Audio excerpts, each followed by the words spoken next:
হঠাৎ করেই তো জ্যাক অসুস্থ হয়ে পড়েছিল, যার জন্য স্যালাইন ইঞ্জেকশন সব কিছুই ওকে নিতে হয়েছে। সেটা নিয়ে একটা ছোট ভিডিও তোমাদের সঙ্গে আমি শেয়ার করেছিলাম। আজকে ওটা নিয়ে কিছু বলতে চাই।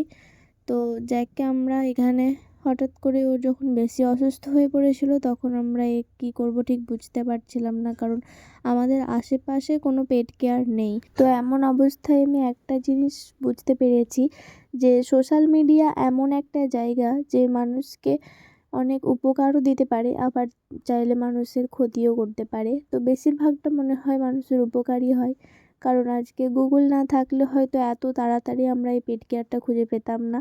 যদিও পেট কেয়ারটা খুব একটা কাছে ছিল না, প্রায় 20 কিলোমিটার দূরে ছিল আমার বাড়ি থেকে। তারপরে 1 ঘন্টা জার্নি করে আমরা জ্যাককে নিয়ে ওখানে পৌঁছাই এবং সাথে সাথেই জ্যাকের ট্রিটমেন্ট শুরু হয়। তো এখন জ্যাক আগের থেকে অনেক ভালো আছে, সুস্থ আছে। আশা করছি সব ঠিক হয়ে যাবে।